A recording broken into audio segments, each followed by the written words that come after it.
Hi, this is Kathy from Gadgets Top 321, and in today's video, I'm going to be taking a look at my 7 favorite pens to use at school. I'll do a writing sample with each on 52 GSM Tomoe River paper, and I'll talk about what makes these my favorite pen and ink combinations to use as a teacher. I'm going to begin with the Sailor Pro Color. It has a stainless steel fine nib.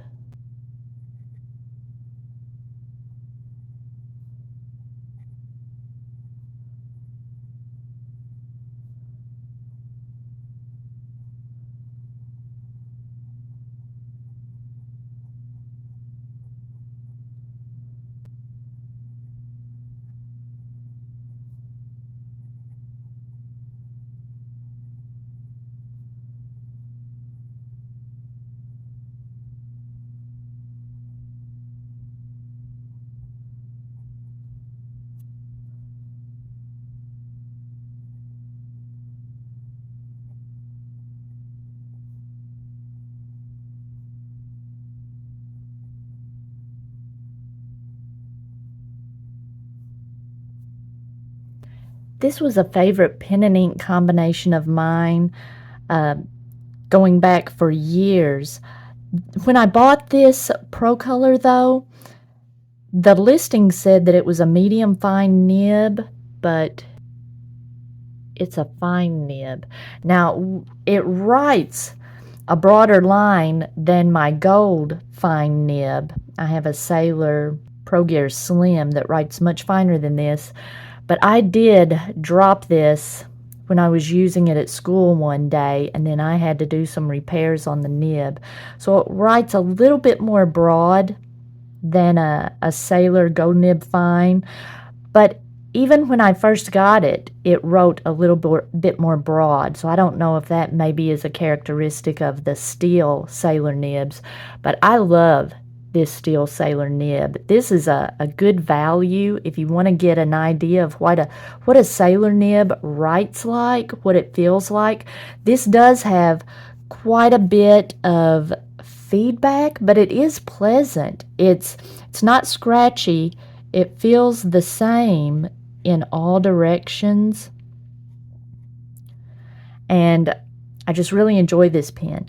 The reverse writing is noticeably more fine, but it writes a very uniform fine line, and this is a good characteristic to have in a pen that you use at school, because there's quite a variety in the quality of paper that my students use. A lot of the papers I am able to use the broader line, but occasionally I come across a student who has turned in a paper where the ink just really wants to feather on it, and so I can mark that paper up using the reverse side of the nib, and the ink performs much better. So this has always been one of my favorite pens to use at school, as well as just for journaling or any general use. I've always liked this grapefruit ink. It's a nice balance between orange and red. It doesn't scream alarm bell red for marking up a paper. It's just a nice change of pace from a regular teacher's grading pen red. Next, I've got a Twisby Mini. It has a stainless steel fine nib.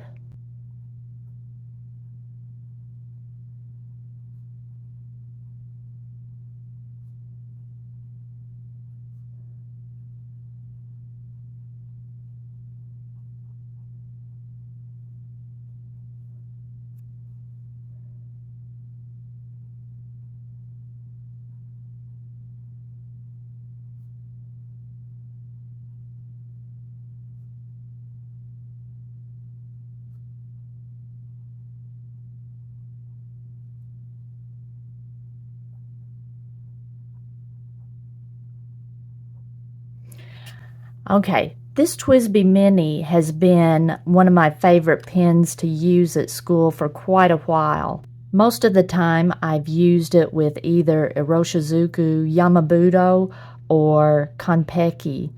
But since it's a piston filler, I thought it would be nice to try it with Cactus Fruit Eel.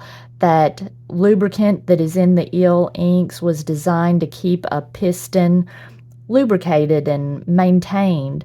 And this ink does look great with this pen. It performs really well.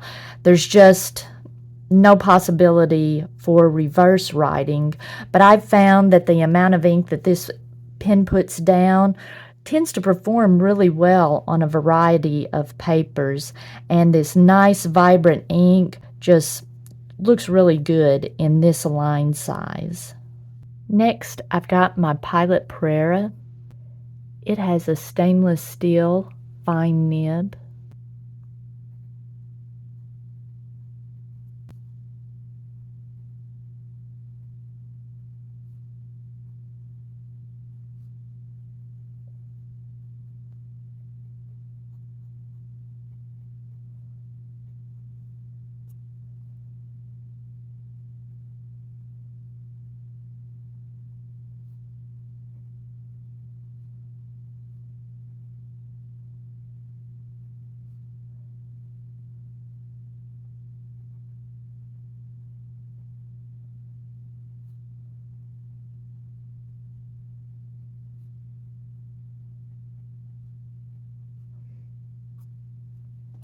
This Cavaco Perko has been one of my favorite pens to use in general for a long time. Now, I have found with some inks this really fine Pilot nib tends to be a little dry depending on the ink that I use, but with this Cavaco Palm Green, it just looks really great. The reverse writing is also noticeably finer than the regular writing, but with this fine of a line, I haven't really found it to be necessary, but it's nice to have that option. I really like Cavaco Palm Green, and I didn't show any water resistance tests for these first two. I don't know if I've done a water resistance test for KWZ Grapefruit, but for Cactus Fruit Eel, you can kind of see what you have written, but I wouldn't really classify that as water resistant. So to be honest, even though this is a beautiful ink and it's nice to be able to use it in a piston filler, I would probably use something with a little more water resistance if I'm going to be using it at school. Now, Cavaco Palm Green has a very nice dark water resistant component, which makes it a nice choice to use in a school setting. Next, I've got my Cavaco Perko. It has a stainless steel medium nib.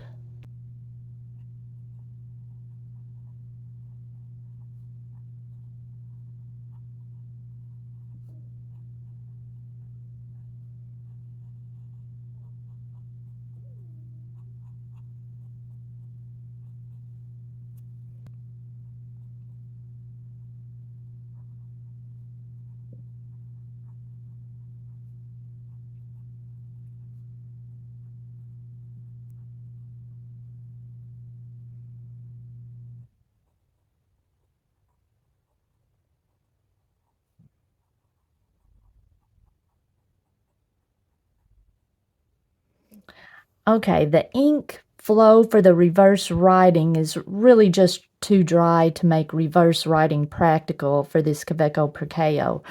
But this pen has been one that has seen a lot of use at school.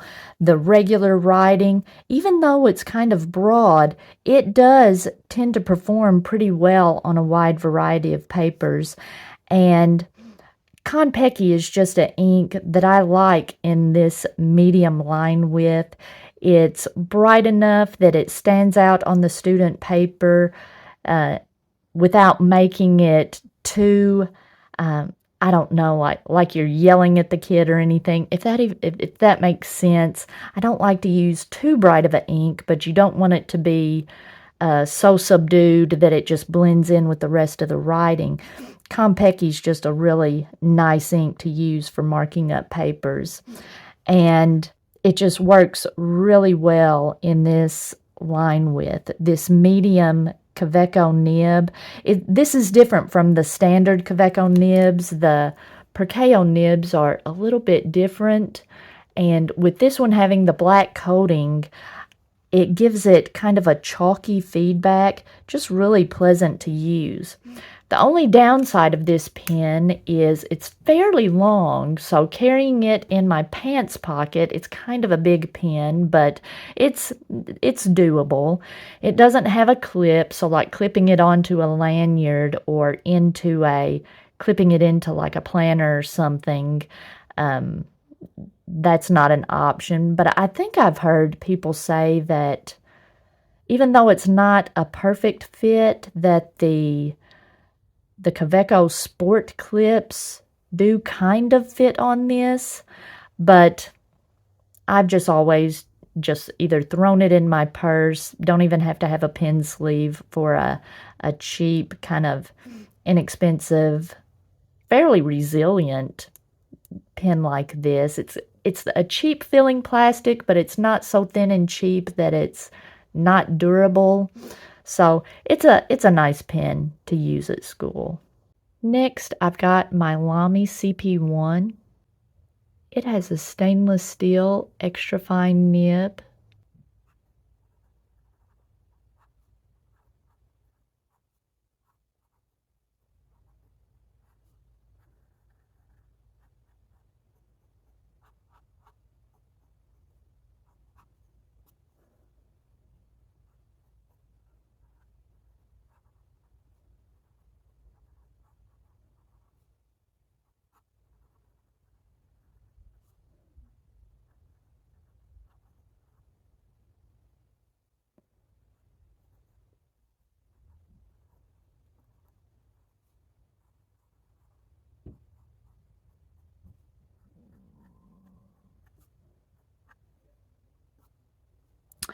The reverse writing on this CP1 extra fine nib is not a lot finer than the regular writing, but it is enough finer that, again, if I come across a poor quality student paper, this is putting down less ink, so it's feathering less and it's performing better. But this pen and ink combination has become one of my all-time favorites for every application. This pen and this nib put down just the right amount of ink to make Yamabudo look its best. I just enjoy writing with this pen, whether it's journaling or note-taking or using it at school for whatever use. Yamabudo is dark enough that I can get by using it for like everyday writing. It's not just for marking up papers, and this ink just looks so good in a black pen. I haven't used this pen and ink combination much at school because this pen and ink combo is a recent discovery that I enjoy it so much, but I can see myself using this quite a bit in the future. Next, I've got a Platinum Preppy. It has a medium nib that I have ground into a stub.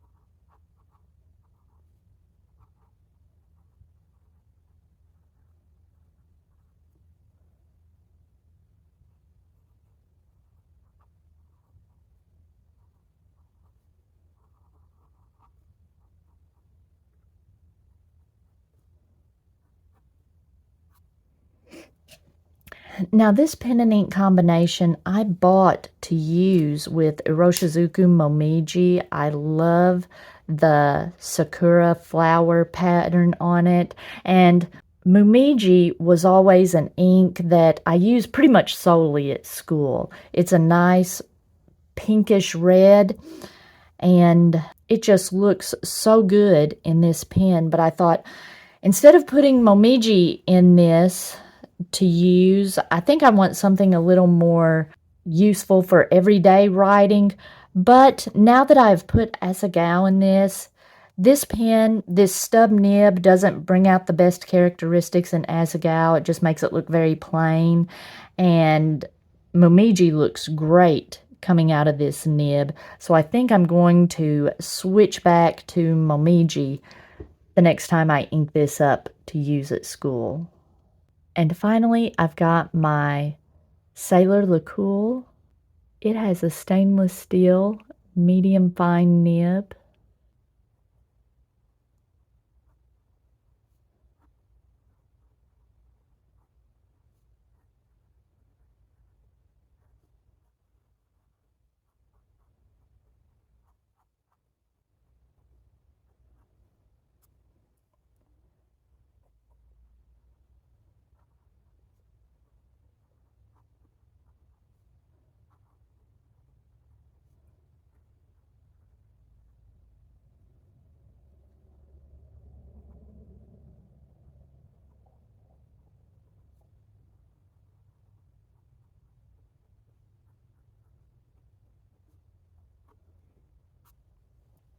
Now, I've just come off of using this pen and ink combination at school for the past 2 weeks, and it's been a real joy. Now, I've had issues with this nib paired with certain inks and with certain papers. And before I took this pen to school to use this last time, I did some work on the nib. The nib felt a little lopsided, like the tipping was kind of uneven. So I did some smoothing on some micro mesh, and I even kind of roughed it up with this. I don't know if this would be considered a smoothing stone. It's for sharpening a knife. Maybe this is more for honing a knife. It feels very smooth. I believe this is a ceramic, made out of ceramic. But even though it feels very smooth, it will rough up a nib. So if I have any nib that I've smoothed too much on micro mesh and it's just too smooth, I will just do maybe 1 or 2 figure eights on this smooth ceramic stone, and it will give it a little more tooth. And if it's a little too toothy, then I can run it over micro mesh, maybe just once, and it'll be a nice, well-balanced amount of tooth and smoothness. And that's what I've done with this nib. I did the same thing to the reverse. I had to kind of smooth it out a little bit, and now it writes really well in both directions. The reverse writing is very fine, so this is good whenever I have really poor quality paper, if I'm needing to make a little note on it. And I've really enjoyed using this pen and ink combination. I tend to prefer Konpeki in wider nibs. It has a little more brightness to it, and if a nib is a little more fine, I prefer Asagao. Asagao has just enough brightness to it that it will stand out on the page, and any notes that I've made on the page will stand out, and I've really enjoyed using this pen. These little Sailor LeCools, they're the exact same size as a Pro Gear Slim, same dimensions. They work really nice for sliding into those elastic pen loops. The notebook I have has an elastic pen loop on it, and it is just tapered enough that it will slide right in there without too much fuss. This has been really nice. And so now I'm looking forward to choosing which one of these other pen and ink combinations I'm going to use next. After doing this writing sample, I'm really leaning toward the CP1. I enjoy that pen and ink combination so much, but really all of these were enjoyable to write with just now. It is a difficult decision, but I've got enough time left in school. Each pen will write a couple of weeks. Nowadays, the kids all have Chromebooks. They do a lot of their work on the Chromebook. they still do, I'm a math teacher, so they still do a decent amount of writing to work out their problems, but I don't do quite as much writing. So one pen with a small cartridge converter will last me a couple of weeks, but I've got an entire semester to go now, so I probably have enough time to work through each of these pen and ink combinations a couple times. If you've watched any of my other videos, you may know that I retired from teaching back in 2020, but my previous school called over Christmas break and asked me to come back and finish out the semester there. I teach junior high math. So it's been kind of nice to get back in the classroom, and my kids who were there in the past when I retired are now juniors and seniors. So I feel like I've time traveled into the future when I see them now and they're all grown up. But I hope this little overview of these pen and ink combinations will give you some ideas of some pens that are good in a variety of circumstances with a variety of papers. And these are also good as student pens. I forgot to show my water resistance test for Yamabudo. It's down here at the bottom. I was testing several inks. Yamabudo has a nice water resistant component, so it's good to use at school. And Asagao has a little bit of water resistance. This has been submerged in water, so I feel pretty confident using it that I'm not going to totally lose what I've written. And I don't have a water resistance test on hand for Konpeki. That's one I need to check out. But I did want to show this writing sample that I did with all of my Platinum Preppies. The good thing about me using a Platinum Preppy is I've got several of them in several nib sizes and customizations that I've done to them. So I can switch out the nib section. You don't have to just switch the nib. You can switch out the entire nib section. They all have that same clear nib section. But this is what the 03 looks like, the fine nib. The 05 is a medium. To me, the medium, I write kind of small. I have a small handwriting. So the medium is a bit too broad for just everyday writing. That's what kind of motivated me to try to do a custom grind on one. So I bought a couple more medium nibs and I ground one into a blade. Now, the medium nib is still pretty fine, so you may not be able to see the difference between the vertical and the slide stroke. It's a very subtle difference, but I can feel it in the writing, and it's an enjoyable writing experience, and the reverse writing is really nice. But my favorite is this 05 stub nib. I really like the character it gives my writing. It's not a real sharp stub nib, but you can see there's quite a bit of difference between the vertical and horizontal strokes. And I feel like my writing is just neater and more legible than when I write with just a regular medium nib. So if you found this video helpful, please give me a thumbs up. And if you'd like to see more videos like this, please subscribe to my channel.